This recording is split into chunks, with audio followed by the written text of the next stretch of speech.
Adrian Gottlieb. It's great to Jeff, finally it's meet you. good to meet you. Yeah, Somehow our paths never crossed. I know. It's kind of crazy. I've been following you for, God, I don't even know how long. I mean, you've been doing this. You're about my age, right? You're born in early 70s, mid 70s? 75. Yeah, so I've probably known about you for 25 years, I would Sounds guess. about right. Yeah. I Yes. mean, did our paths cross? Didn't we I don't see think each so. other at the Portrait Society, maybe? Maybe if we saw each other, I don't think I've ever met you. Yeah, you don't look familiar to me at all, other than I don't know. Usually I'm pretty good with faces, but I've seen plenty of your work. I go to Arizona to Scottsdale Artist School every year to do a workshop, and I always go down to Brennan Gallery and get a chance to see at least a couple of your paintings in there. Well, I'm with Chris Sanders now, Oh, down you in are? Tucson. Yeah, Okay. So fairly Brennan, recent I was change. just there. Brennan had one of yours just last January, but did you pull it out or what? I don't know which piece. It was just a portrait of a woman. At least I think they did. Maybe I'm thinking a year ago, January. That probably sounds right. Okay, okay. So you Yeah, pulled all your work out of Brennan, and now repeat that. Where are you again? In Tucson? with Sanders Gallery in Tucson. But you're located in Illinois, aren't you? Yeah. What are you doing in Tucson of all places with galleries? I've been in the Southwest for a really long time, actually. Really? Yeah. Is that just a sweet spot that you found for your type of painting, or? Um, well, I mean, if you had asked me where my place would be, most reasonable Yeah, or most logical or expected, I wouldn't say there, I know but no it just one kind of would. ended up there and it Yeah. works. Yeah. And is that your Um, only gallery right now? mhm. And they, Yeah. so I between that and started with, commissions, they keep you busy. uh, yeah, gallery commissions and teaching. I do workshops about once or twice a year. Okay. Yeah, I'm doing something at Scottsdale this November. I mean, October. What do you do? Is it a portrait workshop? hmm Oh, that's exciting. I'd love to see how you paint. 'Cause you've got a very, Well, you're in Utah, right? I am, yeah. Yeah. I'm not that far from Arizona. Um, yeah, you've got such a different approach to mine, and it's so beautiful. It'd be fun to watch how you do it. How would you describe your approach versus mine? We're gonna flip it here. That's a good question. Yours You're in the feels, hot seat I now. know, right? Yours feels more polished than mine.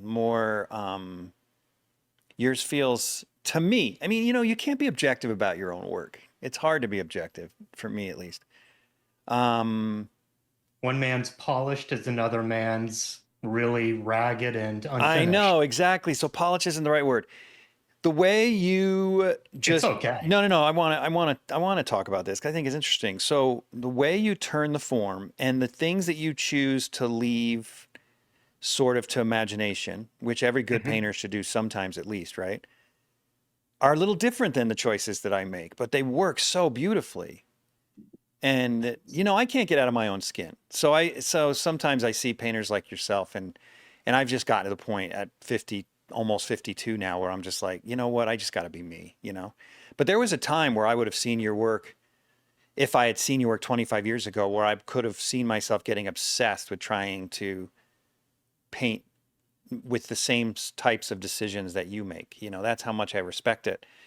But there's subtle differences. The way you handle your features, there's a softness and an elegance to it where I feel like my paintings kind of end a little, they turn out a little more gritty and raw, you know, for good or for There's bad. there's there's a painting. I've never seen it. This was described to me. Hmm. But just the description of this painting really set something. I mean, it really spoke to me. It was a painting. This is described by somebody else, Right. but it was three painters at their own easels in a studio, Yeah. and one person is looking off to the easel on the right, trying to figure out what he's getting. Yeah. and that person to the right is looking at the easel to his right, and that person is looking to the right. Are they in a circle? Yeah, That's typical. That yeah. sounds about right. Yeah, I don't know about you, but for years when I first started painting, I felt like I was looking at the easel to the right, so to speak.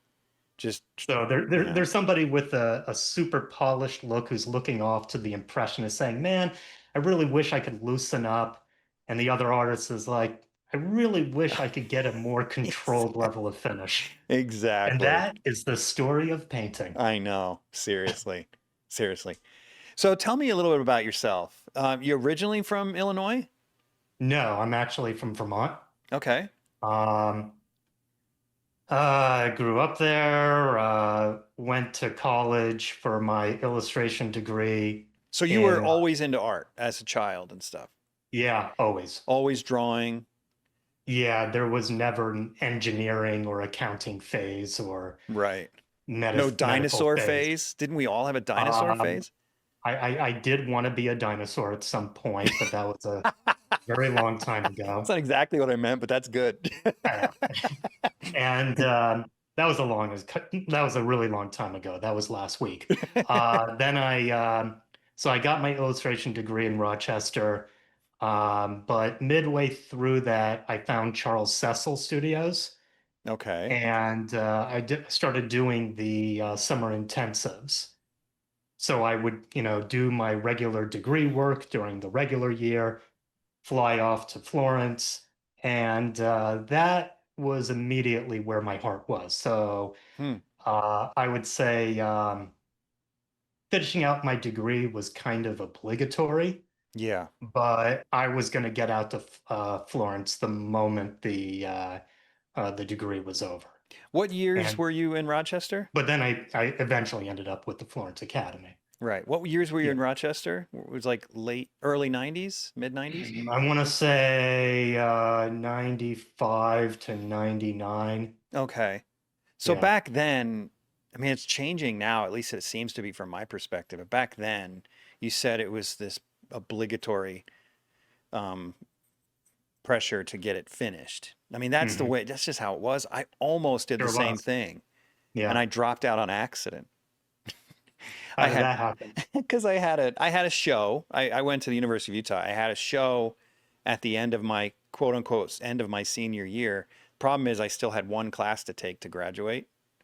But then my career took off and I never took that one class. I'm 3 credits away from a degree.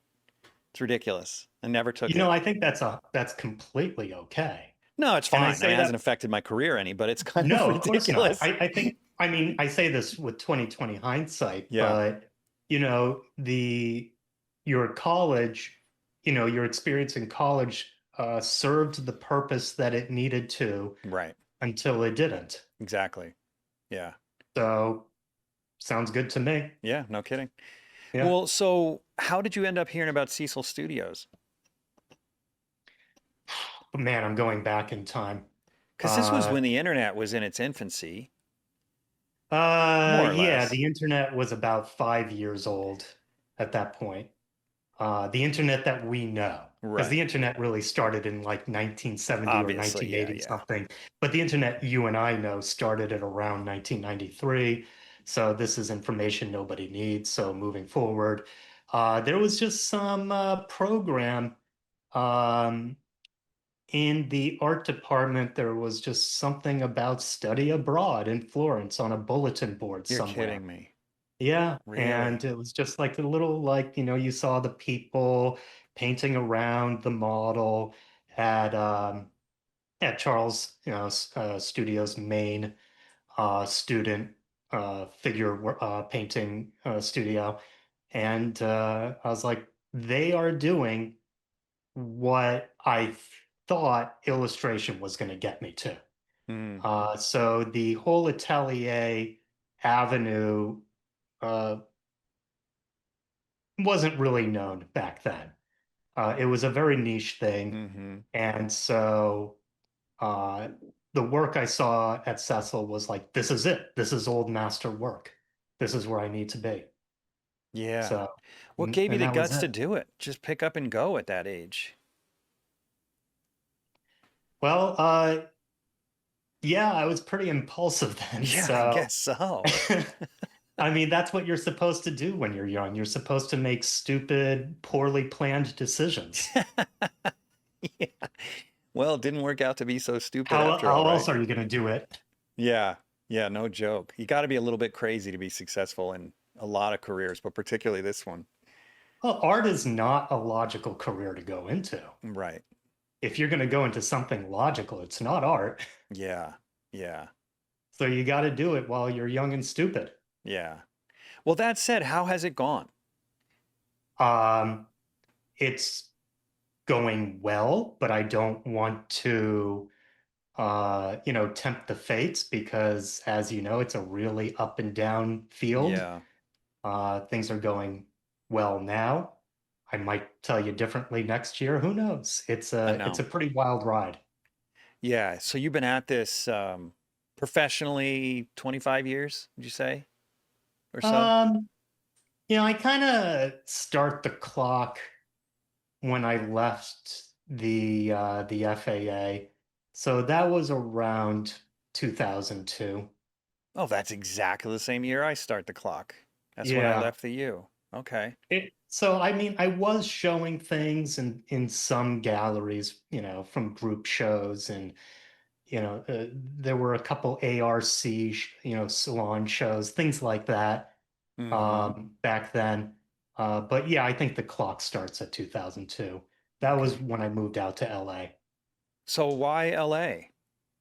So I had just left the FAA, Okay. and immediately, without delay, I was contacted by Wait, wait, somebody. wait. Okay, I got to back up here. Sure. FAA. Are you referring to the Florence Academy of Art? Yeah, Wait, we skipped something. Because you were at Charles Cecil's studio. that's why I said I ended up at the Florence Academy. I totally missed that. Sorry. That's So all right. why did that happen? Because by the time I graduated from Rochester, they had no more spaces left at Cecil. Oh, okay. So I immediately they put me on a waiting list, so I jumped in at the FAA, and they took me based on my illustrations from college. Did you feel that well, I mean, what are you going to say publicly, I guess, but I'm going to ask it anyway. You're you're welcome to answer however. But did you feel like you lost anything moving from Cecil Studio to FAA or gained anything or both? Um, Good question, because I think that at Cecil they had a better way of communicating painting, Mm-hmm. but I think at the Florence Academy they had a better way of communicating drawing. Yeah, I can see And that. with, again, the gift of 2020 hindsight, guess which one is going to win? Yeah. Yeah. Yeah. So, But I mean, at the same time, it was Florence. It was a tiny, tiny city. You could go over and watch Charles's excellent lectures all the time for free, and you could see what was going on there. There were other people going over mm, from Cecil to the Florence Academy, like Rupert, and there was a back and forth. I don't want to die on this hill, but with Mark D'Alessio as well. mm-hmm. I mean, there was a pretty frequent back and forth communication, so you can't really say that you're just completely giving up one versus the other. It's Mm. a really short walk from one studio to the other. Oh, I wasn't aware of that. Is there Yeah. competition between the two institutions? Institutions? Well, the closer that any two schools of thought are, the more in competition they're going to be with each other. Yeah. So, yeah, Huh. I had no idea they were that close together. yeah, S- yeah. Yeah, man, you're forcing me to remember names I haven't thought of in a really long time. But Michael John Angel, Cecil, and Graves, uh, 100 years ago, had a school together. They split off and they all had their own academies in Florence. Oh my gosh, That's what, that's almost exactly like the Grand Central Academy story.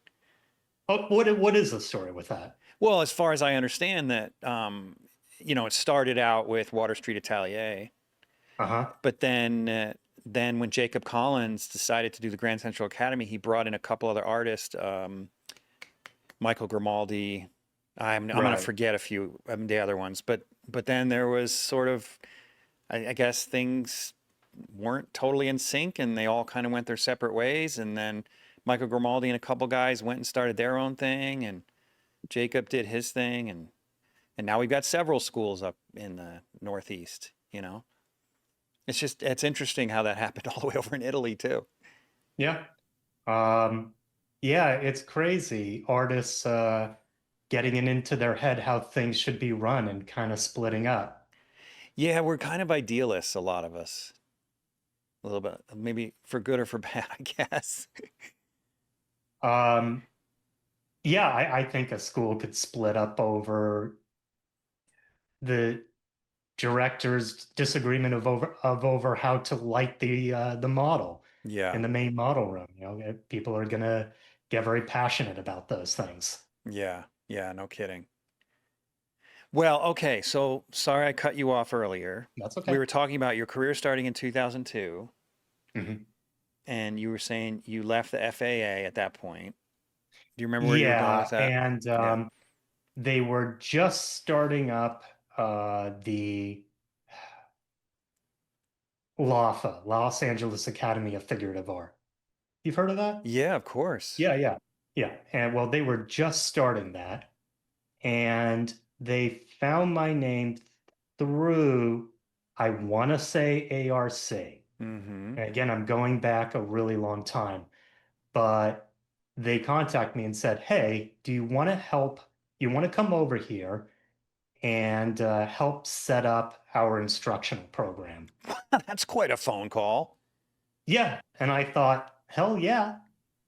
And Wow. I basically flew over the next day. I mean, not literally the next You day. haven't lost a bit of spontaneity at that point. Exactly.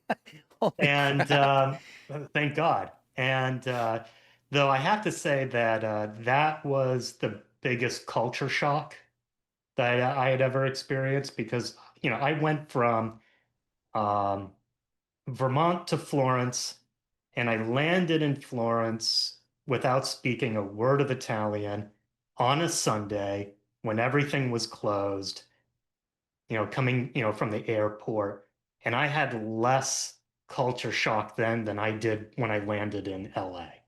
Oh, I gotta hear Um, more about this. What is it about LA that was so all different? right, so I mean, have you been? Yeah, I have. But I grew up in Have New you been? York. What's I that? grew up in New York, so I didn't feel. I'm not sure if we're talking about the same stuff, but I don't remember feeling culture shock. It was different for sure. Right. Well, I mean, I'd kind of have to go back in time to my headspace back then Yeah, because I lived in LA for 18 years, so it's kind of weird to think of it as this super alien place anymore. yeah. But at the time, it was. Was it just a big city vibe, the contemporary city? No, I flew in at night. Yeah. Was driven, with by bus into the valley, the San Fernando Valley. And I woke up the next day and there was smog all around me. Oh, So you yeah. couldn't see the mountains, you couldn't see the hills, and all you saw was gas stations, mini malls, and nail salons infinitely in 360 degrees. Oh, I know. It's not And pretty. have you ever heard of the movie and the game Backrooms? Uh-uh. It started off as a video game. It's a movie now where it's this very surreal place where it's just made up of abandoned office space that goes on forever and nothing is up and nothing is down. And it kind of had that weird, surreal feeling.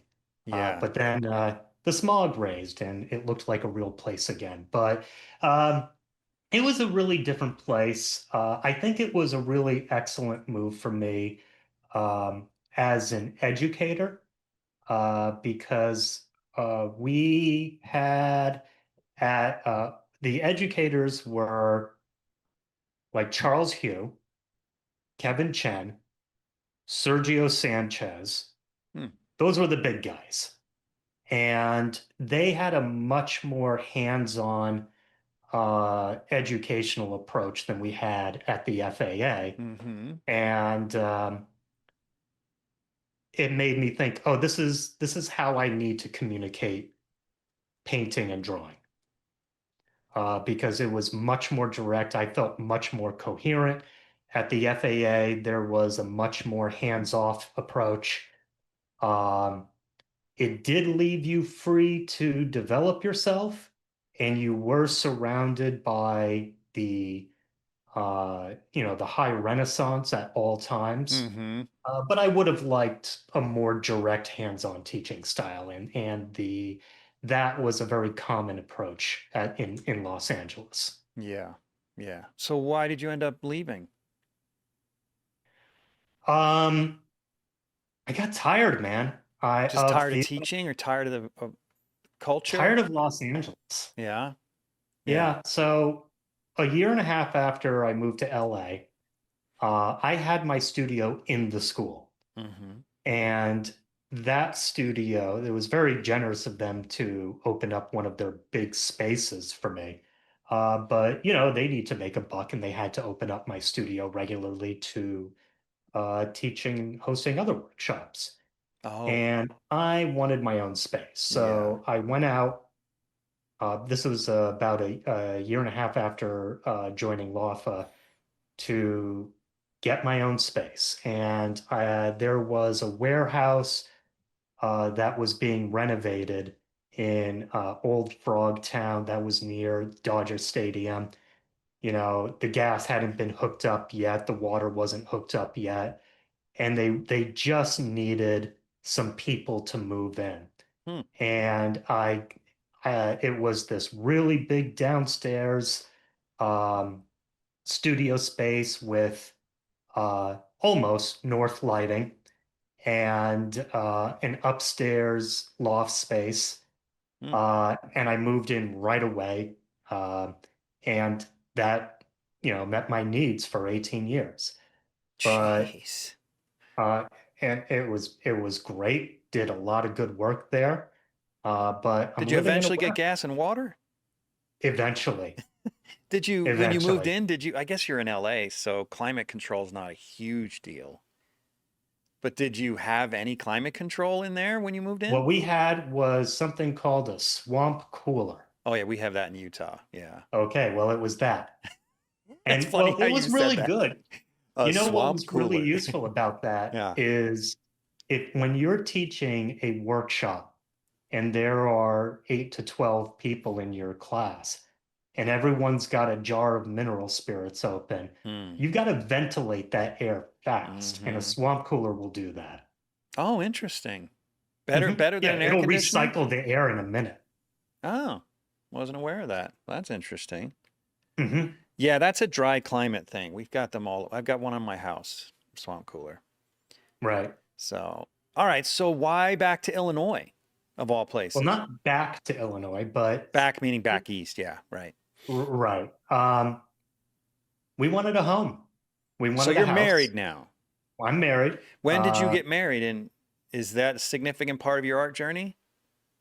Other than Yeah, the obvious, I mean, every spouse is a significant part, but when? yeah. How did that come I'm about? married to Kate Salmons. Wait a minute. I know Kate Uh, Salmons. yeah. You've been to the Portrait Society a bunch of times, haven't you? Yeah, yeah, a whole bunch. Yeah. Then you would have definitely run into her. I didn't realize you were She did married. a face-off. When was it? I want to say 2017, maybe Mm-hmm. 2018. Mm-hmm. So she did a face-off there. So you might have run into her then. Okay. I didn't you talk to David about this I because did, but it's all a blur. he brought his baby. That would have been the same year that Kate was there. So I met her in Okay. 2005. We got married in 2013, and she grew up here. How do you spell And her last name? Sammons. I want to just Sure. familiarize myself here. Is that what her handle is? Just Kate Salmons? Yep. Um, okay. That's her. Yeah. This is her. Yes. Okay. Yeah, I think we have met. That's awesome. Okay. So you met her did you meet her in Florence? No, although we flew past each other. So as I was leaving Florence, as my plane was taking off, hers was landing. Really? Yeah, she studied at Michael John Angel immediately after I left Florence.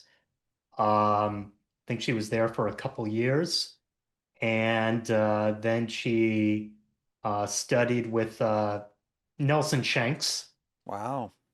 and then she flew out to California to go up and down the coast meeting different artists, and I was one of them. So she came to meet you. Yeah. So she was fangirling you. I don't think she would put it that way. Uh, That's awesome, dude. she wouldn't, I don't think she would agree with that Of course characterization, she but wouldn't. She's got to deny it. My wife still denies she was ever attracted to me. I'm like, why why are you married to me again? It's like I'm just never going to admit it. I'm just not going to admit it. um, but yeah, she was looking for places. I don't know if she would agree with this, but this is my memory. She was looking for places to study. She didn't end up with any of them. Ended up with Anthony Waichulis, but she and I kept contact. Had a long distance Anthony relationship. Waichulis, isn't that crazy hyper realist? She The studied the with thing, him. yeah, Not that I'm surprised, he's amazing, but yeah. that's not the direction she took, is it? I think it is. I don't. Oh, well, Again, actually, I don't now want to I'm now, speak for her, now I'm but looking at a still life. Yeah, yeah, yeah. that's pretty tight. Okay, gotcha. So how long did she study with him for? I want to say 3 years. Okay. And then, so at what point did you guys get married? 2013. 2013. And then you moved back because you wanted a home and a Yeah, life. You moved back to Illinois. that's right. And how far is Illinois where you live? It's Urbana? Urbana. Urbana? How far is that from Yeah, it's Chicago? about 2.5 hours south of Chicago. Do you ever have time to take advantage of the museums and stuff in Chicago or Yeah. And I even taught a workshop up at Palette and Chisel no way? last year, which is a great place. Yeah. They have have you been there? No, but I know a lot about it just because I have so many friends that are associated with it in some way or another. Yeah, I know Casey Child teaches there all the time. Yeah. And yeah, they have a great studio uh, in um, in a really great location in Chicago, from built out of a, I don't know, can you call it a Victorian I don't know. building? I guess, sure. But yeah, they have an amazing place, and they have uh, a great rotating, batch of teachers. Yeah, that's great. All right. Well, so tell me about Where your did you study? I went, well, I'm sort of I've got a weird situation. I studied at what was Rick's College in Idaho of all places. Uh-huh. And it's because it's a school that's owned by my faith. So I went there for that reason from New York to there. And they had actually really good teachers, but I was only there a year and I learned a lot about drawing that year. Then I came back, long story, skip a few years, won't get into that. But then I went back to Salt Lake City and went to Salt Lake Community College. Had a couple good teachers there. And then I went to the University of Utah and that was it. So I'm kind of, and every time I transferred, I lost all my credits. So I actually probably, I have enough credits for probably two bachelor's degrees, and I don't even have one. But yeah, and it wasn't great. It wasn't great. I mean, I had a few good teachers. Don't get me wrong, I did. But in general, I found myself having to teach myself a lot. I'd do the assignments at school, and then I'd come home, and that was before the internet, so I was in Barnes and Noble all the time, just scouring books. And I remember Odd Nerdrum was always in Barnes and Noble. Oh John yeah. Singer Sargent. David LaFell had his books there. David LaFell's book, his first book that was written by students, was a huge influence. So I'm sitting there scouring over these books, trying to teach myself at home, well, just trying to get the grades passing so I could graduate. That's kind of how my thing went. So I'm very envious that you had the guts and knowledge and everything else to go to Italy. I wish I had done something like that, but things worked out all right for me. It was a lot easier then. Yeah. It was a lot cheaper then. I was there before they switched over to the lira. From the lira to the euro, and which is when prices of everything doubled. Just living expenses or tuition or both? Uh, so I was there the day they switched over to the euro, Okay. and the details fuzzy on details, but they okay. So this is boring, but they have the way they say 1,000 lira is 1,000. Okay. Mm-hmm. And then for simplicity, when they switched over to the euro, they just did 1,000. Okay. Mm-hmm. Now it was 2,000 lira to the dollar, and they matched the euro to the dollar. So if you're following the math, guess what just happened? You just cut the value in half. Yes. And this happened to supermarkets, newspapers, everything at restaurants. Literally everything doubled.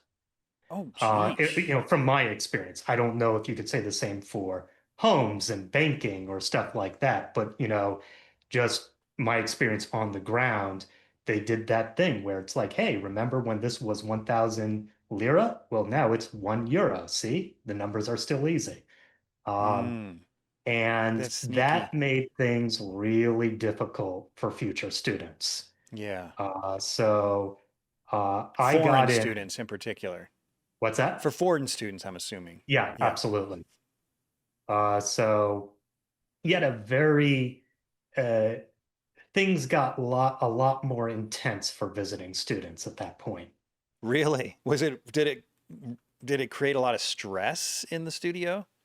Well, yeah, because everything was twice as expensive. Yeah, well, I And guess what you're, I you're mean is talking about a lot obviously, of young artists who don't have a ton of money to begin with. right, I get that obviously internally everyone was suffering with stress, but did you see that in your interactions when that changed inside the school? Um, N no, Oh, but I that's good. saw that from I saw that from the people that followed. Hmm. So when I was in LA, um, people expressed a lot more anxiety Hmm. about being able to afford going to the FAA. I think the school tuition did rise quite a bit.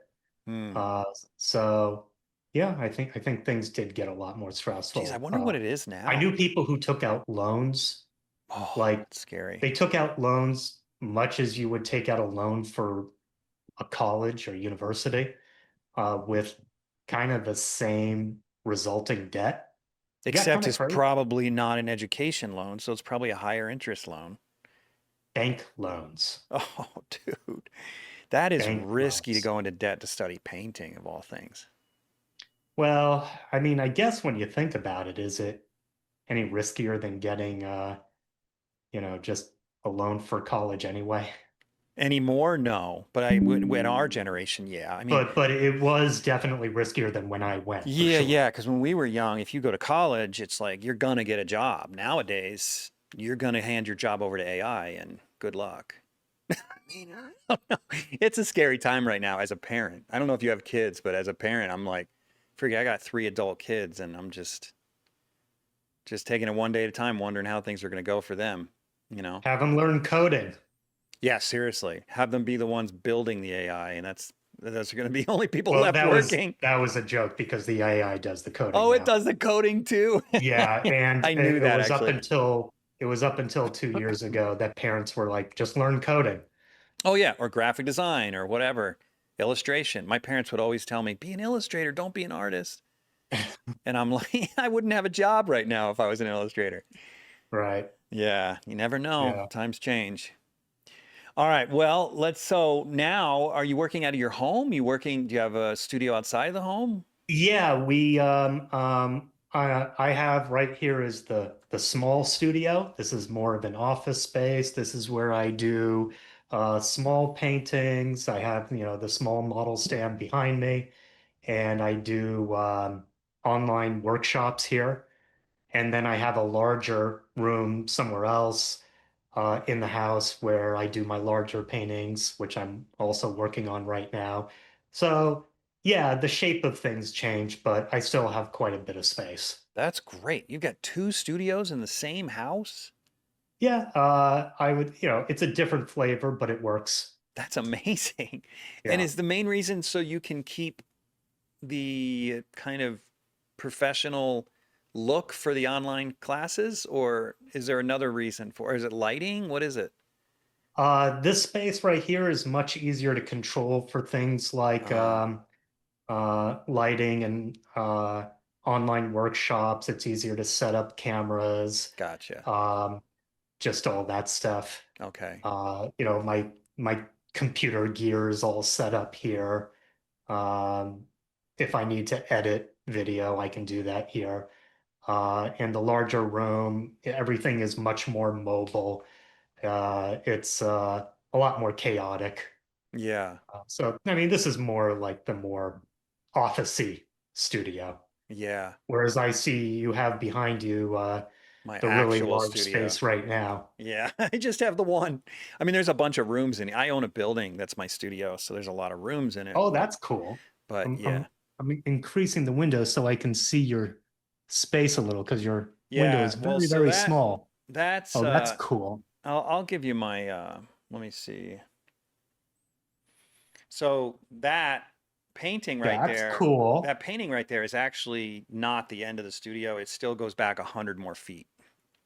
Nice. That's just the end of the painting area. And then behind that is there's a woodworking shop, a metalworking shop, Nice. leatherworking, all that kind of stuff. And then in front of me is another classroom, and above me is a living space. Kind of a Nice. living space, no bed, just hangout space. Oh Yeah. yeah, that's another thing. By moving out of the space, the warehouse in LA, Mm-hmm. I also have a proper wood shop now Nice. because we have a good sized garage, so I've got all my gear in there. So there doesn't need to be woodworking dust on my paintings anymore. That's great. That's nice. That's awesome. You do woodworking. Do you do it for painting, building frames, or you just love to That's woodwork? how it started. It started for building things like model stands, supports for whatchamacallit, casts, the shadow Mm-hmm. box for casts, just really basic stuff like that. And that's where the rabbit hole began. Yeah. And then it just kind of took off, and I was like, I want to build a table, or I want to build a TV console, or I just built a cadmium easel. Uh, Awesome. yeah, that was very cool. Took me 3 years to build, but I got that done eventually. Obviously not full time. No, no, no, just on weekends. Just on Yeah. weekends. Geez, you're And disciplined, man. If I get distracted building something, I can't just do it on weekends. I got to get it done. yeah, but then I wouldn't get anything done during the week. It's got to I know, be, I no, get I it. mean, I hear you. I'm not good at multitasking. I've got to focus. I don't typically work on 4 or 5 paintings at the same time. Mm-hmm. I only have about 2 paintings going at the same time because I can't split up my attention that much. Right. Um, but woodworking is a hobby, so it's easy to compartmentalize in my brain. Yeah, So that's it's the good. thing and I make myself not paint on the weekend so that when I return to painting, I go back with a fresh eye, fresh energy. And then when I go into the wood shop, I'm just kind of screwing around. It doesn't matter if what I make is good or bad. I'll just say to Kate, I built a table. And she's like, yes, you built a table. Good job. And, it doesn't really matter. It's just nice to have something where, I actually do try my best, but it's nice having something where the consequences are pretty low. Right. Yeah. Yeah, that makes perfect sense. Just yesterday, I got two antique tools off of Facebook Marketplace. What were they? One is this really cool cast iron scroll saw that's Oh, got a throat that's like 36 inches deep. But I don't know if you know much about scroll saws, but I don't have one. I know what it is. yeah. Well, and I don't even use them that much, but I couldn't turn this down. It was such a good deal. And it's so cool. These antiques, you can restore them to look like antique cars, just make them Yeah. beautiful. They don't make tools beautiful anymore, And but this thing, the problem with most scroll saws is there's a fulcrum on the end of the arm, and because of the fulcrum on an arm that holds the blade, you get sort of a curving motion in the blade. The blade slightly moves forward and backwards because of the distance change with relative to the fulcrum. Does that make sense? Mhm. Yeah. So, which is fine, but to really get nice cuts, the best of the best have there's various solutions to it, but various technologies to make sure the blade stays perfectly the same going up and down. That never comes forward or backwards. And this thing functions like a sewing machine. It's like a needle that goes up and down. It is perfectly straight. And when you turn on the motor, it just hums. It's just like, they just don't make tools like that anymore. It's incredible. And then a bandsaw, a 14-inch bandsaw. But both of them are so freaking heavy. It took me and my two adult sons to get them out of the back of my van. And they just don't make tools like that anymore. So I'm just stoked.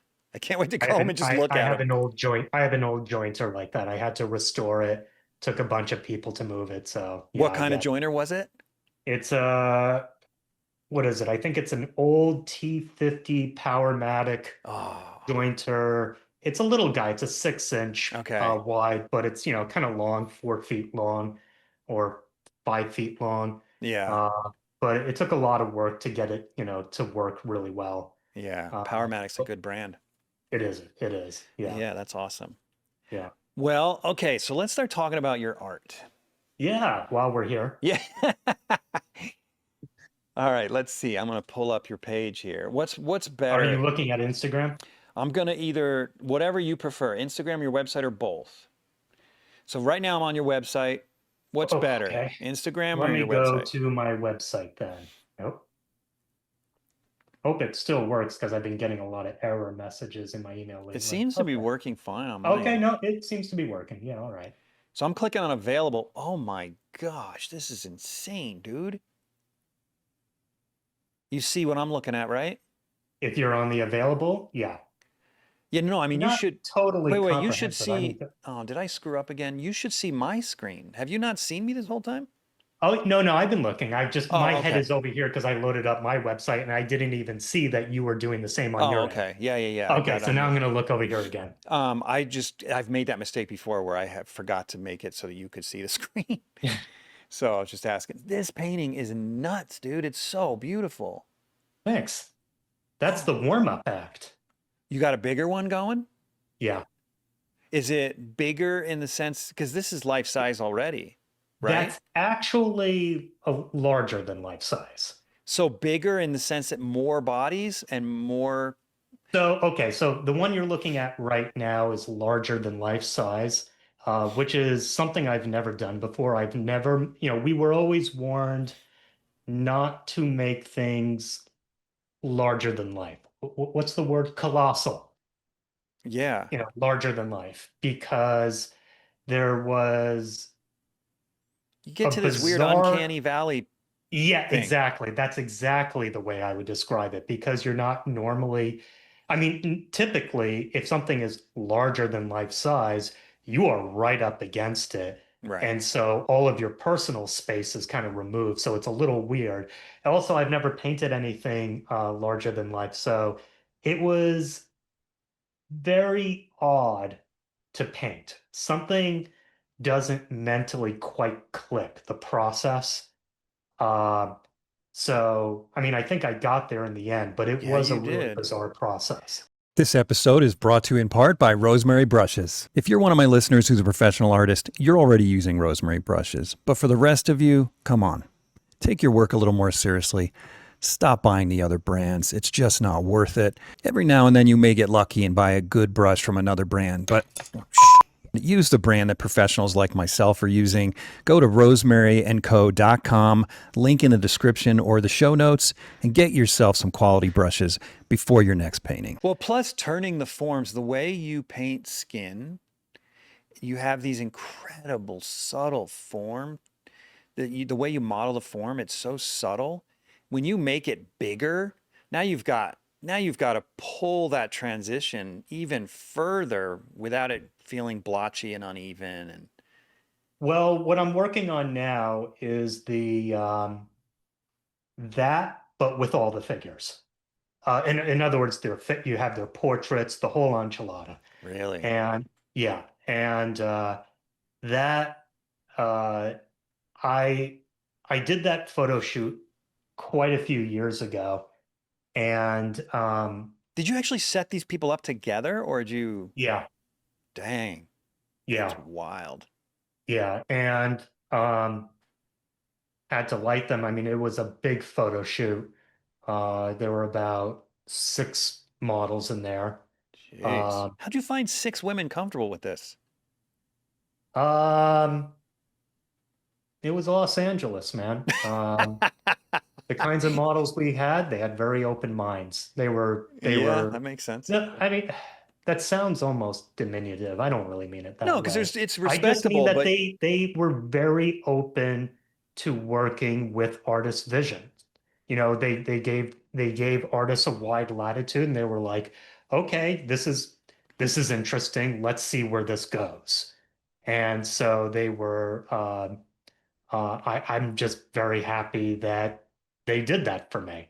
And the idea is that I come up with something that does that honor, does them Mhm. honor, and does you know, Adrian 20 years ago honor, because I've been messing around with that composition for a long time, trying to get it right. And so that's what I'm doing now. Yeah, and to be clear, I think you get it, but just in case the audience has never looked for models, it's not a question of whether or not these people exist or whether it's an ethical or moral thing, or it's the idea is try and visualize that. You got to what do you do? Walk into a gym and say, "Hey, can I get 6 women to lay naked together for a photo?" I mean, you're going to come off looking like a creep. Um, So that's why I yeah, asked that question, because it's not like you can just like throw that question out to any random 6 women, right? You got to be no, I was already teaching at LAFA at that yeah. point. So that's how I met most of those models. Okay. So they were already familiar with me. Gotcha. That makes No, I sense. don't think for a single moment any one of them would have agreed to do that if they hadn't, been familiar. Trusted you.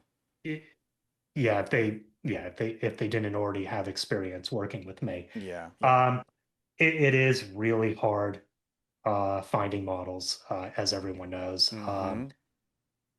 Here in Urbana, I thought, man, you're just never going to, you know, find models to work with if you don't try. And so I did the thing that everyone gets it into their head to try at least once, which is um, I saw somebody at the supermarket and I said, hey, and I know this sounds really stupid, but I mean, there's really no super graceful way to do this. I No, mean, you're going to sound like a weirdo no matter what you do.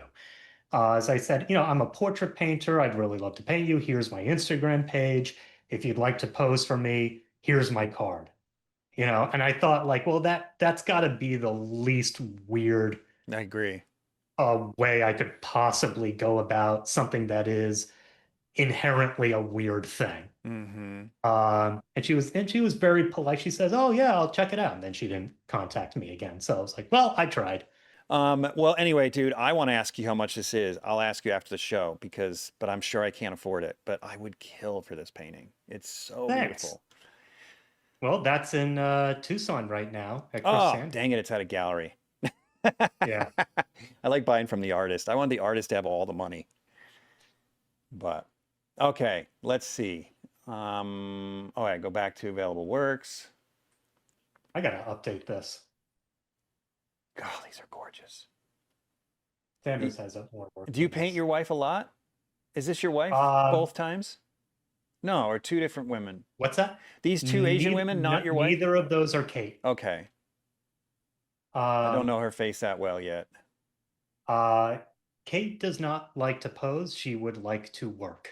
That makes sense. What is it they say? Doctors make the worst patients. Yep. Artists make the worst models. Although to be fair, my wife doesn't pose for me either. She hates posing for me.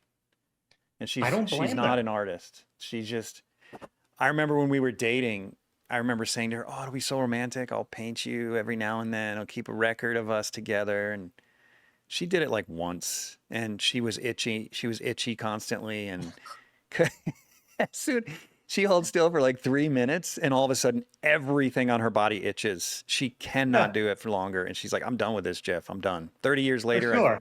I've hardly ever painted I her. posed once for a portrait where uh, two other artists and I posed for each other for portraits. Mm-hmm. Uh, another one was a painter, another one was a sculptor. I was a painter, obviously, in that.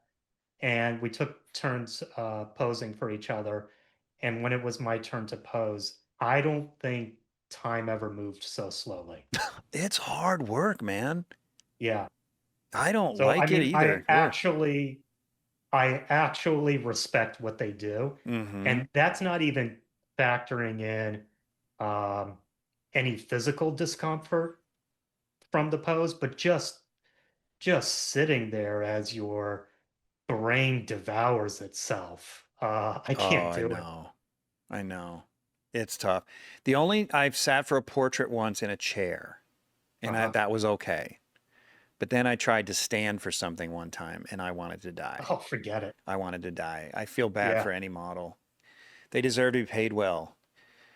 Um, One of my favorite models, Linda, who that is. mm, Um, I painted her 100 times. Uh, and she just had her own policy. I'm not standing for you, dude. I'm literally not No, standing. I'm not going to do it. Nope. Hey, that's good. She knows her Uh, limits. I wouldn't want to do yeah. it either. And I was like, okay. I mean, what are you going to do? Argue with her? Yeah. Um, she, I did, and so most of my paintings of her were reclining nudes, Mm-hmm. which were great. And so, we found something that worked. Yeah. Yeah, this painting is absolutely beautiful. I wonder if I can Thank click you. on it, make it. Oh, I wish I could zoom in a little bit more. So I want to talk a little bit about your approach. I want to learn a little bit about how you paint. Okay. So first of all, are you indirect painter or a direct painter? Uh, well, let's make sure our definitions line up. Yeah, First, that's how are you defining indirect? um Like yeah, just a that I'm regular glad you said that. underpainting? I'm glad you said that because a lot of people would say indirect involves glazing and so on. When I say Right. indirect, what I mean is do you intentionally work in layers? Now, some people work in Mm, layers to correct mistakes. That's everyone does that to some degree. sure.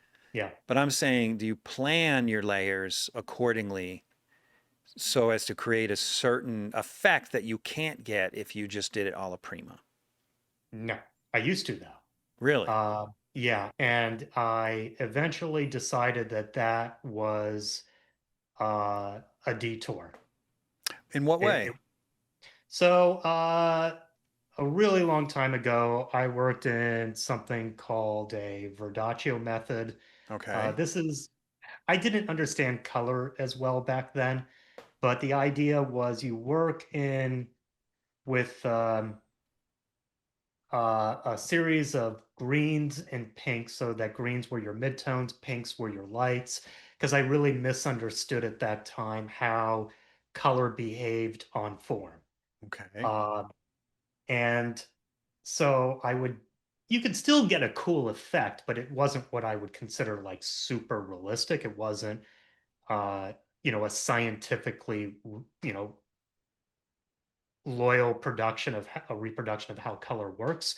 But anyway, the whole point is that was an underpainting. It was meant to be too bright, and then I would glaze with something like Indian yellow and rose madder over that, or something like And that. that would not make it even brighter? Well, the idea, the thinking is that you're starting off with something that's too bright because it's a low chroma and a low temperature key painting. So then you only need uh, just a very thin layer of high keyed transparent colors to add the warmth afterwards. Wait, when you say bright, are you referring to value or chroma? Yes, value. Value. Oh, that's where I Yeah. was mixed up. Okay. Okay. So you paint it high key. That's what you mean by bright. High value. Yeah. Yeah. And then you come in and you add your subtle That's a temperature direct shifts. painting approach, though, right there. Okay. I can actually tell on this one. This one's nice because you can really see the brushwork. Yeah. I mean, just because So, it's big enough. so what happened was I had a brush breaking moment, Mm-hmm. which is up until a certain moment, I believed at the time that the layering approach is what would lead to enormous fame, fortune, and glory. And, in order Yeah. to get your old mastery kind of effect, you Right. know what I mean? Um, and then I had a job in Helsinki, where I was painting the chairman of the board of Nokia. Mm-hmm. So in Helsinki, they've got this setup, or they did at the time at least. I don't know if this is still a thing, where if you go by boat by ferry into St. Petersburg from Helsinki, you have an automatic 3-day visa Mm-hmm. right off the bat. So I did my job there. Kate visits me so we can, tour around and then visit St. Petersburg. And in St. Petersburg, we went to the Russian Museum where I got to see the biggest collection of weapons Oh God, isn't he amazing? uh, and a lot of other Russian painters who you've never heard of, and most people have never heard of, but are absolutely just bonkers good. Mm. And you can see if you've been looking at paintings long enough, you can eventually, get a vocabulary for, are you looking at a layered approach or are you looking at a direct approach? You can just tell from the optical Yeah. quality of the paint.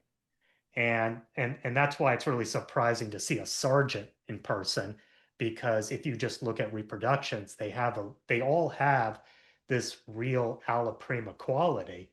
But Mm-hmm. when you look at the optical quality of the oil painting and you look at the surface quality, it's like, no, that they have like 100 layers. He's been working that painting over and over again until he got the vibrant brushwork quality he was after that communicates alla prima. And I even Uh, think he glazed. Some people argue with me about that, but I don't think he did. yeah, It didn't look that way to me. well, I don't think he does it in all of them, but I have seen paintings where I swear he's done some glazing, but I don't know. Well, who am I to say? I mean, glazing here and there is a normal thing, but as well, versus whether it's engineered No, no, no, into not your like that. whole Yeah. underpainting, overpainting approach is a different thing. No. And yeah, I think you and I agree that Sargent didn't do that. Mm-mm. But that was also the same for the Russian painters. You could see just from the surface handling and the optical quality of the oil paint that there was no underpainting glazing kind of technique, not Mm. commonly at least. It was all very direct.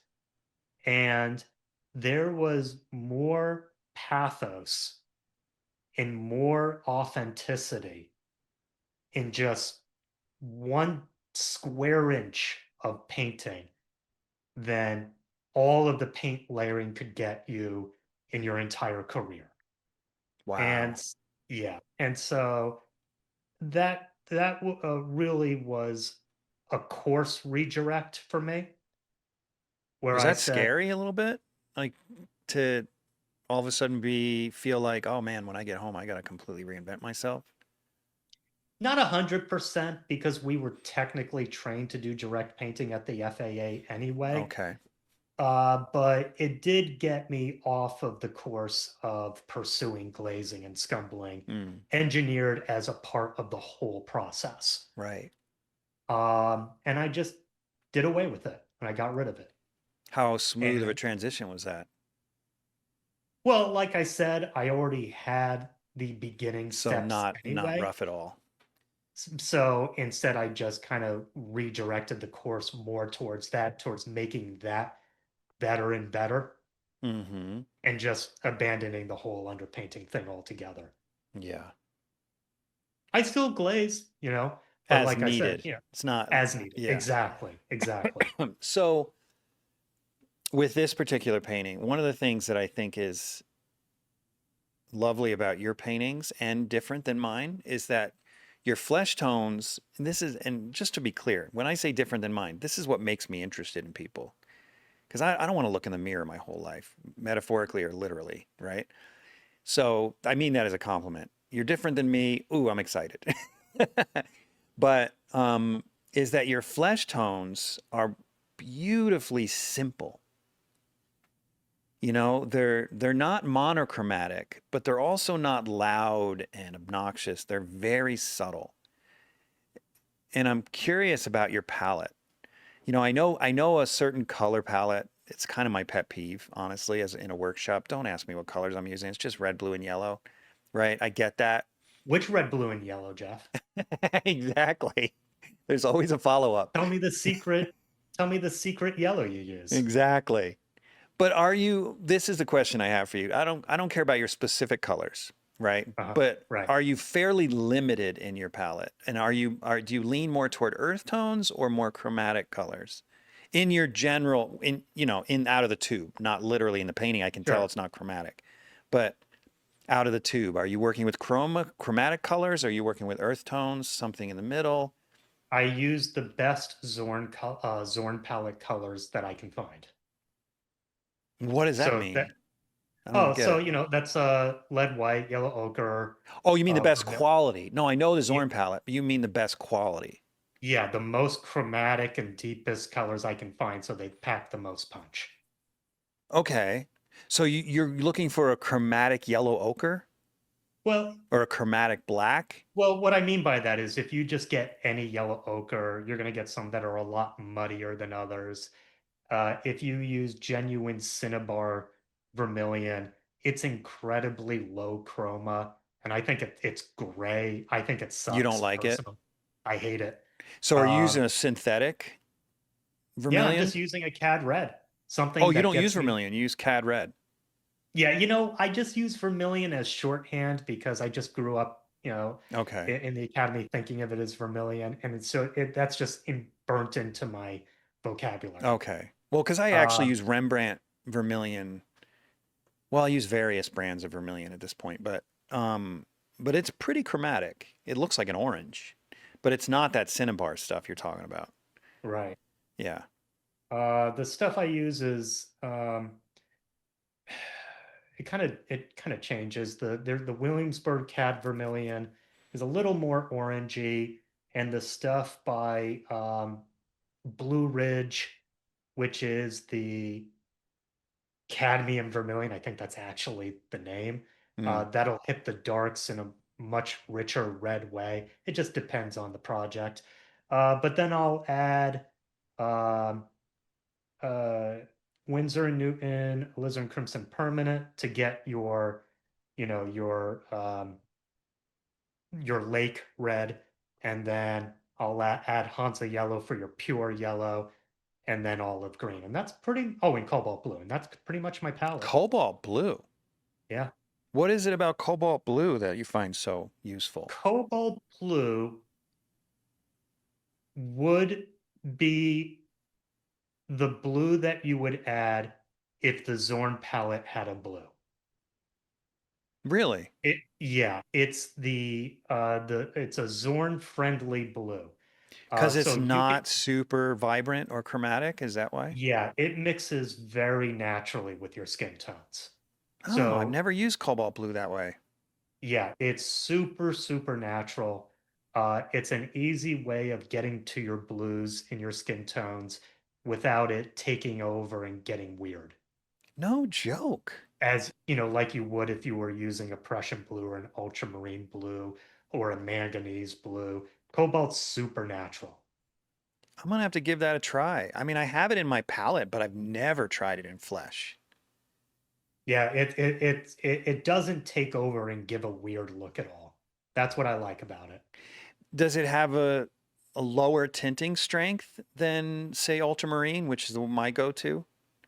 Is that what it Well, is? it's not about the tinting strength. I would say that they have the same tinting strength more or less. It's how they look when they, well, you know, It's like how, the harmony between that and the other colors. Is that what you well, mean? you know how when a color thins out, you're seeing a different color. Yeah. Well, when Prussian or ultramarine thin out, you see the tinting color that it is when it's transparent. Right. And those transparent colors are not very harmonious with natural skin tones. Right. Okay. Whereas cobalt blue, it's a much more opaque color. So when your color thins out, it doesn't turn to this weird synthetic, unnatural color. It's an expensive one though. Hmm. Putting in the money on that color. It's like $50 for a tiny little tube of that stuff. Not that that should affect for all the listeners. I'm a believer that you spend money to make money. Don't scrimp on your materials, but it is just worth saying. Although one tries. Yeah. Yeah, I touch the hot stove, I'd say once every couple years, um, where I say, uh, natural pigments, the Rublev lead white, that is so expensive. You Hmm. know what? I've been painting for 25 years, 30 years. I mean, surely I'm more than my colors. I'm gonna paint with titanium white. Oh, I And can't wait to hear what you say about this. You I can't do it? hate the painting process. I hate it. Everything looks Really? wrong. Everything feels wrong. And I'm like, this sucks. Whoa, whoa, whoa. Okay. That's a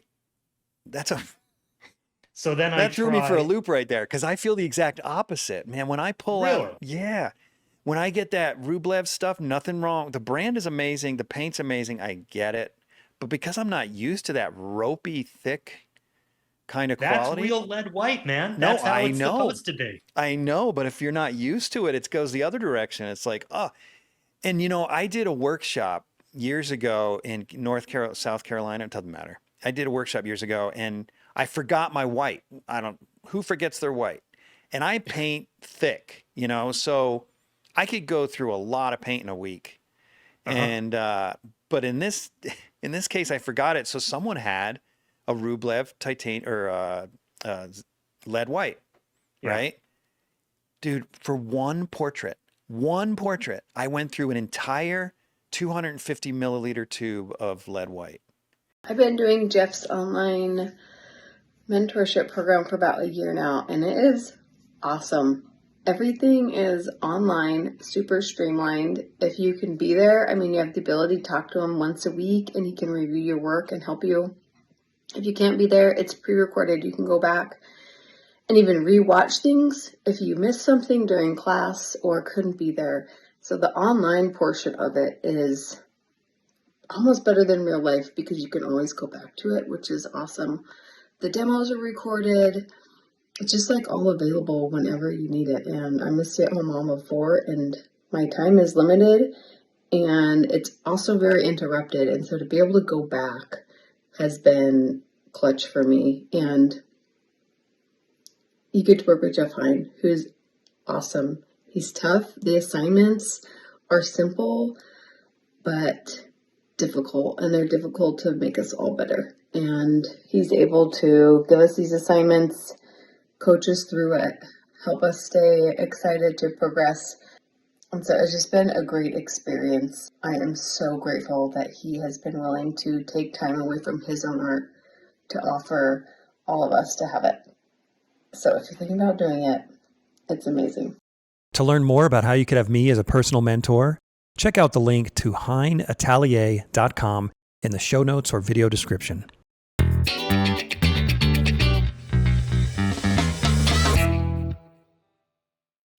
that's a lot of paint for a portrait. Well, I'm not saying all the paint was on the portrait, Sure. right? A lot of it went in the garbage because I scraped my palette a lot, Sure, right? sure, sure. But the point is the tinting strength was so weak compared to what I'm used to.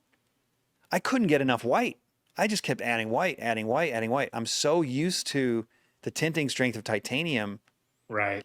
that, yeah, Yeah, I you have was, to think in reverse. You're not adding white to your color, you're adding color to white because the lead white is your body color.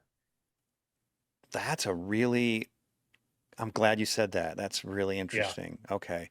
And so that's how you felt when you went to titanium. Now you're like, oh my gosh, I'm thinking backwards here. Well, I wouldn't say it like that because, I can adapt to the tinting strength Yeah. quality, challenge of it. It's just that the texture is boring. It has no interesting quality at all. There was no amount of like stand oil or chalk I could do to give it any interesting working quality. Um, Really? it goes cold and opaque. Yeah, it just sucks. Oh So man, you're making me feel guilty. no, you don't have to feel guilty because if Like, you've am I doing something adapted, wrong? no, See, this is no, my look, problem. This is my no, problem. no, I take look, if everyone you too seriously. adapt to a color, you're gonna make it work. Yeah.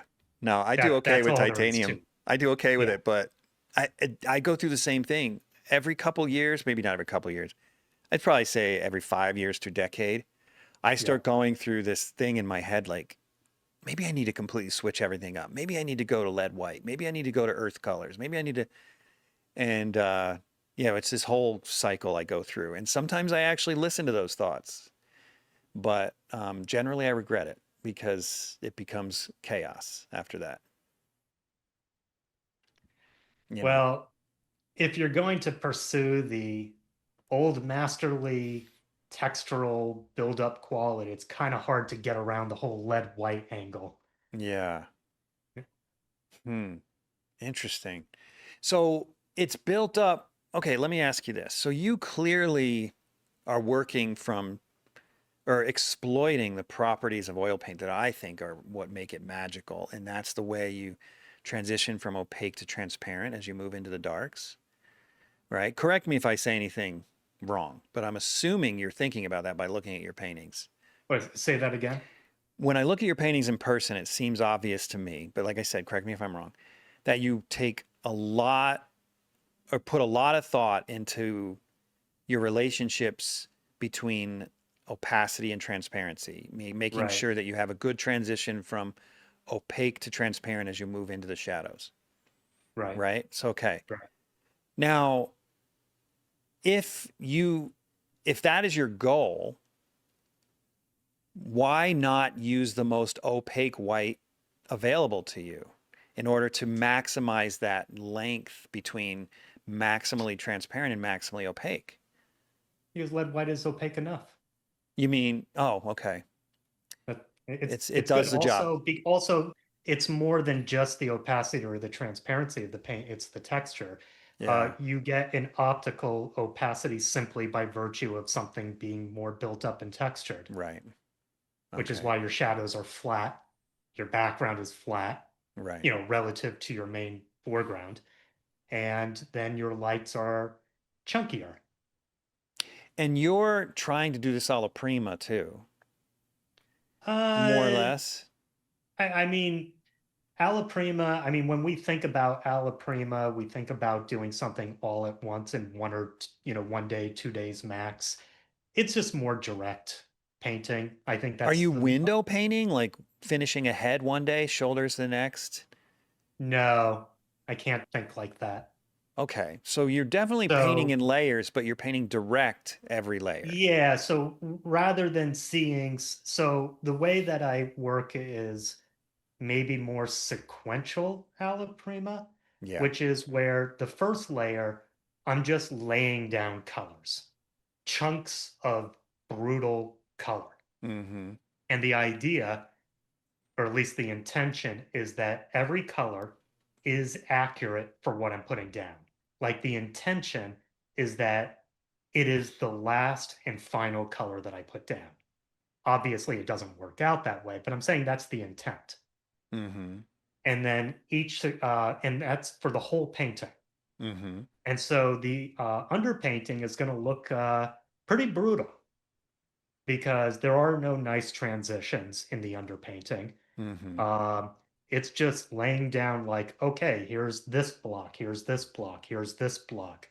And, there are no nice transitions in that underpainting. Mm-hmm. And then the next layer, and I will work the color values until they are accurately representative of that place in the painting. Mm-hmm.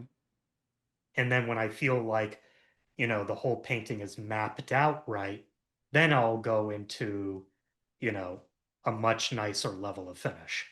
And at that point, do you kind of zero in on a particular area and Yeah, finish then it? I will go from one section to another because I feel confident that the whole blueprint Mm-hmm. of the painting is laid out.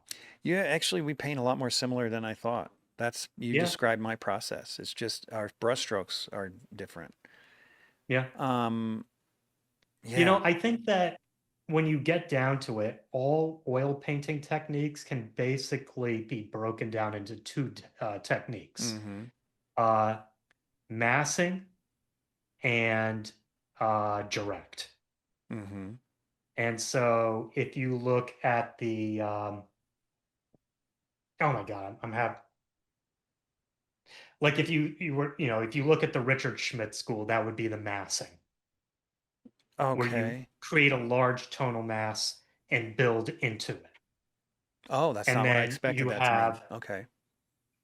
you have just the direct painting where you just lay down one color at a time and try to make sure each color as you go is accurate. And then, the next layer will be more finished. And I think So is when, massing sort of like the way Jeremy Lipking does it, where it puts in like a whole face color and then sort of models it? yeah, that's what I would That's what say. you mean? Okay. Yeah. Okay. And then what you're doing And is you're I don't doing know like if a mosaic I don't know if tile. he would characterize it that way, but that's how I think of it. Right. Well, you're making these definitions. Yeah. So what you're saying is that your process is more like a mosaic tile process where you're No, that's laying a in great way of putting the it. big plane shapes until you get the whole thing mapped out. Yes. Then you come back in and paint on top of it while it's dry and model the Right. forms. Yeah. Okay. I mean, it doesn't have to be dry. Oh, it doesn't. Okay. No. Um, but I just don't like working on a blueprint that isn't geared for success. Yeah. I want to look at the underpainting, which is that mosaic, and I want to say, this is going to point me towards a successful conclusion. Yeah. Yeah, that makes If I just do a more rendered version of this, I'll end up with the painting I want. And if something doesn't read right, I don't move on to the rendering. Yeah. No, that's exactly how it works, especially with multi-figure. You have to lay Sure. in the whole thing. I Yeah. mean, sometimes I'll say, well, that's not true. You don't have to if you're using a lot of technology, because then you can just literally start in the upper left corner and match your photograph down to the exact, which a lot of artists do today. Sure. But for me, I'm used to I working can't from think like life that. and I don't want to go there. I'm used to working from life and I want to be able to work from life and if you're working from life, you got to map it out because Yeah. your model's not always going to be standing there. Yeah. Yeah. So, okay. That's great. So what about your shadows? Do you have a go-to shadow? They're not as transparent as you think. So, you have transparent colors, but then you have transparently executed. And so transparently executed is where your shadows would just be maybe the imprimatura. A lot of people like doing that. Mm-hmm. And that's where you're going to get your maximum transparency. Can you explain what the imprimatura is? Yeah, it's that first transparent mid-tone color you put down on your canvas so you're not working on straight white. Right. Okay. And a lot of people like to make their imprimatura their shadow color, and then they just work on top of that with um, their lights over that. Right. But if you just work, you can work directly with your shadow colors, like painting it and modeling it out exactly, so long as they don't have white in them. Okay. That makes sense. So, like, I have seen yours in person. So, yeah, I'm very familiar with your shadows. That's one of the things that I find so fascinating is they're But yeah, if you very, look at my shadows, if you look at the shadows in person, they're not that transparent. Like, there very few of them are actually as transparent as the imprimatura. oh no, definitely not. But Yeah, but as you put it before, they're very thin and very thin. flat Yeah. flat, Yes. which they should be. Yeah. Yeah. Yeah, these are great. These are seriously incredible. I'm not surprised you use, I had a feeling you were using something like the Zorn palette, looking at your skin tones. And I've experimented with it a little bit, and I find it really fun to use that palette. Well, the nice thing about the Zorn palette is that the colors play really well together. Yeah. So what that means is that you can, if you want, go as far off into any chromatic direction you want. Mm-hmm. And just the very nature of the Zorn palette will anchor them to a center point that will be very balanced. Right. Yeah, you're not going to get any distracting, crazy, vibrant colors in there that, Yeah, whereas if you start pushing lakes like alizarin crimson into all of your flesh tones, if you put cadmiums in there, if you put manganese blue or Prussian blue, you're going to have um, hues and chromas that uh, part from the unity really, really quickly. or phthalo blue. Oof. Right, right. Yeah, no, you One mentioned time some colors I I won't was even like, touch. man, yeah, one time on a painting, I was like, man, this really needs a vibrant blue. And I threw a manganese in there. Ugh. And it was so out of place that I was like, never mind. Yeah. Yeah, I have Like sometimes if I had started the painting with that, I might have been able to build you'd a have to put it color everywhere. balance. Hmm? You'd have to have it in everything almost. Or at least you'd have to engineer it into the beginning of the painting, Yeah. because then how you'd approach the other colors would, take into account for that. Yeah. Yeah, I But have a to huge introduce palette. it at the end, forget it. I know. I have a huge palette and lots of colors, and I generally only work with chromatic colors. And yet those colors you named, none of them are on my palette. Those are Yeah. like, in my personal opinion, the worst colors. I won't Yeah. touch them. I won't touch them. In fact, with blue, I'm gonna look into cobalt. I have cobalt on my palette. I just don't use it that much. I'm gonna try to use that in my skin and see what I come up with. But other than that, my only dark blue is ultramarine. I never touch any of the other blues. Everything else is some sort of a shortcut color, like King's blue, which is nothing more than white and probably ultramarine. I don't know what's in it, um, but yeah, because there's not a lot of those blues are rough. Yeah. Yeah, Like they like to go off and do their own thing. they do. Yeah. Is this the same girl that you love to paint? Uh, that model is Cat, K-A-T. Okay. I only got to paint her a few times. That's a gorgeous piece. That is really. Uh, Rublev was making a lead white that I used for that painting that actually perfectly mirrored the old master Rembrandty lead white, and he never made that again. What? You're kidding me. All right, did you let Yeah, him know that that's what you felt? yeah. Do you know why It he was a doesn't make it short anymore? window. It was a short window. It was a very specific quality. Never found it again. Oh, you think it was luck? I don't know what it was. I Huh. don't know if it was a batch of pigment that he made that year, that he bought that year. It was a batch of oil. I have no idea what Doesn't he made it. do the whole like cow dung process, the whole old school process for I this? don't know if he still does that. He might. That's the stack white. Oh, that's staff white. Okay. Stack. Stack. Yeah, I'm Yeah. not I'm not much of a material scientist. I'm kind of a slacker there. Yeah, I So put a lot of time in that for 7 years when I was in Florence. I didn't paint with any color that I didn't grind myself. really, Yeah. do you feel like you grew in any way that's invaluable by doing that? Or do you feel like it was sort of neutral or a waste of time? I don't think it was a waste of time, but I feel more neutral than not. Okay. I think it's a great thing to do. Yeah. I think you learn about, the quality of oil paint in a really great way by doing that. Hmm. I don't think it's necessary to do forever. Did you always just use straight linseed oil or do you use something else like safflower or various other oils? You mean for grinding Yeah, or well, just for mixing the paint. you use cold pressed linseed oil for all colors but white and blue, and for white and blue you use walnut oil. I didn't know that. No kidding. And Yeah, that's because it doesn't because yellow as much? yeah, because walnut doesn't yellow as much, but it's not technically as strong of a bond as linseed oil, Oh. so you don't use it for everything. Otherwise, your blues will turn green and your white will turn more yellow. Linseed oil scares the crud out of me. I have a, Linseed oil scares you? no, no, no, I mean, its effect. I mean, I've done a few paintings that I've put in drawers. Uh-huh. And if you use too much linseed oil, those paintings will turn yellow in the dark. It Oh, for drives sure. me nuts.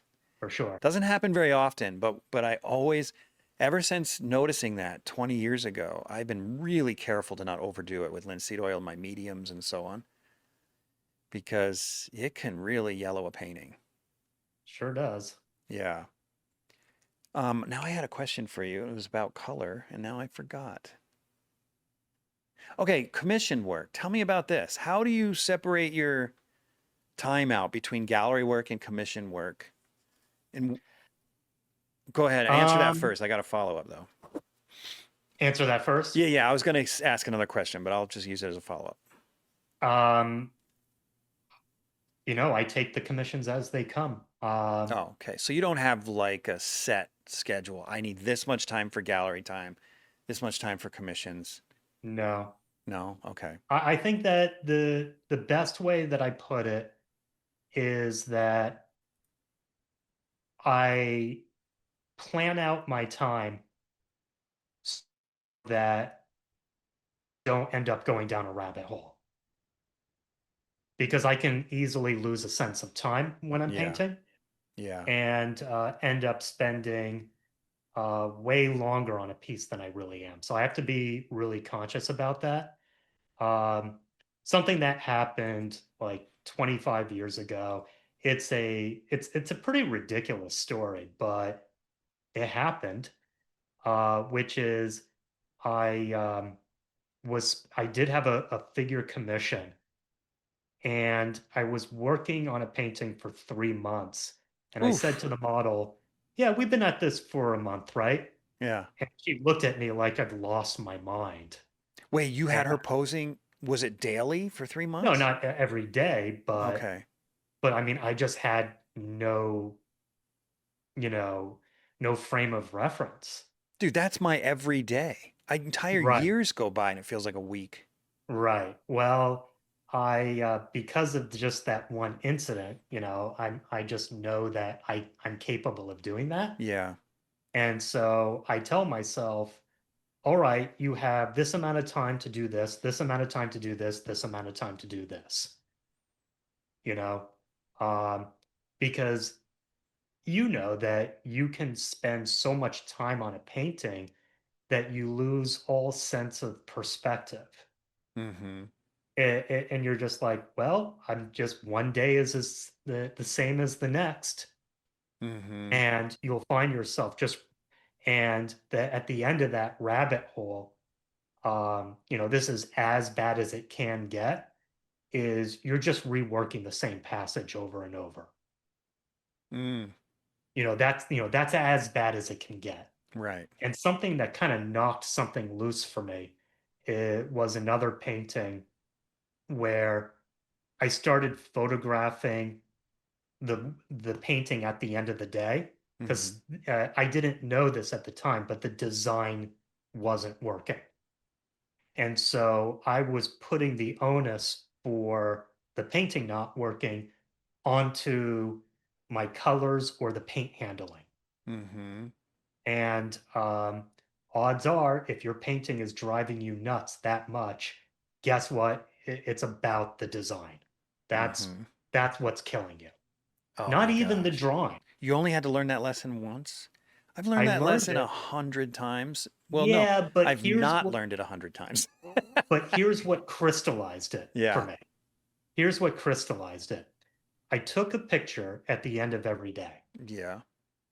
and then I lined up the pictures, on my computer, and nothing changed. You can't be serious. Yeah. How many days? I did that for about a dozen days before I was like, Wow. okay, since I know that I'm perfectly capable of making progress, real progress over a 2-day period, if literally nothing is changing over a 12-day period, we've got a problem. Wow. That You is know, really interesting. and the paint handling and the colors ain't the problem. So you realize that you're sitting here picking at those technical things, those technical issues this entire time. Yeah, And the reason you didn't like the painting is because the design wasn't good. that's right. God, you That's got to it. wonder how many paintings you let out the door, and that was the reason, right? Um, I mean, I'm speaking more for myself when I say that, because no, sure. yeah, it's like, geez, because I've done the Yeah. same thing. Try to fix a painting by making the drawing more impressive, or the texture Well, more impressive, or the to, colors more to this impressive. to this day, if I don't like a design, it doesn't get made into a painting. But don't you find that sometimes you like a design in the sketching stage, and then if you paint it different enough from the sketch scale, then you get, let's say it's, you triple or quadruple the scale of this thing. Yeah, Now new you're like, problems oh, maybe the happen. design sucks again. Yeah, sure, new problems happen. When you Yeah. scale up, new problems appear. But yeah, you want to make it work as a pencil drawing, you want to make it work as a small color thumbnail, Mm-hmm. and you want to make it work as a larger color study. Yeah. And if you can meet all those steps, you probably will have a good painting at the end of it. Dude, this is why I love this podcast, It because I learned doesn't something. mean you're not going it doesn't mean you're not going to meet new problems. It's like that entangled painting, which is the first painting you brought up. Yeah. I encountered brand new problems when it was on the canvas because I wasn't used to painting larger than life. Oh man, you sure did. You sure did hit a home run by the end. That Thanks, is my man. favorite painting I've pulled up today by far. It's Thank so you. beautiful. Well, I was saying before, this is the reason I love this podcast, because I'm working on a 13-footer right now with It's a like big 12 boy. figures. And my initial study, it looked great, but already I'm realizing I've got a lot of big spaces that are comfortably large that I don't like, and I've got to Yeah. rethink things. But there has been a little voice in my head. Like, for example, I'm painting a sail, and the sail was designed to be a certain shape. And now in the big painting, I'm realizing it needs to change its shape. But You're talking about a sailboat sail. like a sail for a sailboat, yeah. Okay. And I'm realizing, part of me is realizing it needs to be a different shape more as we speak, actually, because I've had the thoughts, maybe it just needs to be a different shape. Maybe it needs to be a different shape. But then there's another voice in my head that says, yes, but your study looks so good. That's where Maybe, you need to get a fresh eye. maybe, I know, maybe, if you don't mind, maybe I'll call you and FaceTime you. And so part of me is like, well, what if I just paint the sail better? You're right. You know, so there's this Right. like devil on each shoulder. I can't even say which one's the angel. There's like almost like two devils. If I Paint the this sail good better. enough, Paint a different sail. Paint the sail better. Paint a different yeah. sail. Yeah, it's tough, but that's a great All you lesson. need to do to correct yourself, like if I paint this good enough, if I paint this hard enough, Mm-hmm. it'll work. But look at all of your favorite painters where it isn't largely impressionist. Look at the Russian painters Oh, I know. where It's all about some of composition. the most important elements were just done with the crudest but brushstrokes that were just done with the greatest sense of purpose. Hmm. Um, and that's all you need. I'm going to take that one step further, and I'm going Yeah, to show how cocky I'm going to sound real cocky, but I've looked at certain master paintings and just been floored at seeing it as a whole. But yeah, then, no, this obviously isn't the case for every master painting or even most of them, but there have been some that are just masterful as a whole. But then yeah, when I take it down to its parts, I think I could paint a better head than that. I could paint a sure. better shirt than that. I could paint a better Yeah, foot than that. uh-huh. Why the hell can't I paint that painting? Yeah. You know what I mean? And it just proves to me over and over again that it's composition, composition, composition, composition. And how it reads from the correct distance. Right, right. Yeah, it's a tough lesson. Yeah. The problem is composition is so elusive and subjective and difficult to rein in. Yeah, and if you stare at something long enough, you don't know if something really is, if the sail is the wrong shape or you're just obsessing on it. You I don't know. know. I Or know. and eventually aggressing on it. Mm-hmm. Eventually that sail becomes the focal point of all of your anger. And the sail is like, I didn't do anything to you. I'm just a I'm just piece a of fabric, sail. man. Get off my case. It's true. It's so true, man. Well, dude, this has been fun. It's been a fun Yeah. conversation. It's been great to get to know you after all these years. I keep hearing about you, watching your work. It's fun to finally put a face and personality to the name, to the great name that I've Yeah, and it admired. was cool because I saw the show with you and David. Yeah. So I was like, that was fun. And I can see why you and him are friends. You both got great sense of humor. A great Thanks. sense of humor. Yeah, David is hilarious. I don't think people realize he came off funny in the podcast, but when you hang out with the guy, it's a whole nother level. Yeah. He could be a stand-up comic, I swear. Anyway, but It yeah. was a lot of fun doing the mural with him and his Oh, brother. I That was bet. Is very his cool. brother total goofball too, or what? Uh, maybe a more serious version of David, maybe, but only Just by a little. degrees. Okay. Just by degrees. Yeah. Yeah, They're Dave's they're a they're both riot. awesome to work with. Yeah, they're great. Yeah, but you were Yeah. fun to talk to as well, man. It's been a blast. But Thanks. let's I had a end good it. time. Let's end it by my final question I ask everybody, Okay. and that is, if you had one piece of advice that you had, or either wish you had, for an aspiring artist, what would it be? Uh, oh man. Like in what way are we talking Oh, about? Like it could be painting advice, financial advice, business advice, studio advice, moral relative to business advice, like anything that relates to you and your life as an artist that you think that aspiring artists might need to hear. it's going to be technique Okay. because I can't give advice to someone about their career or how they feel about art because everyone's path is going to be 100% individual. Yeah, No two are going to be completely reproducible. that's true. Um, so I'm just going to have some really dry advice, which is just focus on drawing and design because that is the core of your painting. That is like the nucleus of your painting. If that isn't there, nothing that goes above it will be there. Because when you look at a great painting, all you're seeing is the surface layer, which is the paint quality. But underneath the paint quality is amazing values, amazing shapes, amazing planes, amazing form. And you're just working down the ladder. You're just reverse engineering down to the greatest drawing and then the greatest design. And that is the nucleus of everything. Because if that nucleus isn't there, nothing that sits on top of it is going to work. So Oh, yeah. I think I would have made progress faster. And I'm just like speaking really dry and in technique, where if I'd spent more time there, I could have had an easier time later. Yeah. but I hope my students are listening. because I attacked the quality of paint first, and Yeah. it did hold me back. Yeah.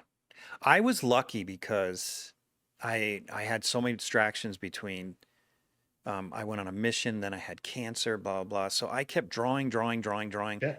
and I didn't even pick up a brush till I was 26.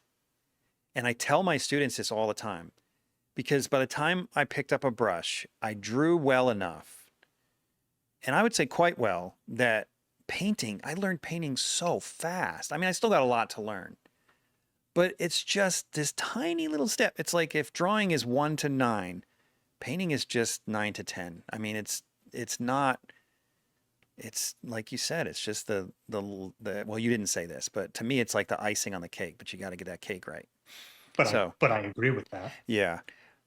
So I'm going to back up a little bit. So you had me thinking for a minute. I thought I agreed with you, and I agree with what you just said, 100%. But earlier you had said that Cecil and FAA had different priorities. Cecil was more painting, FAA was more drawing. And then you said, what do you think was more important, or something to that degree? And I thought in my head, of course, it's drawing.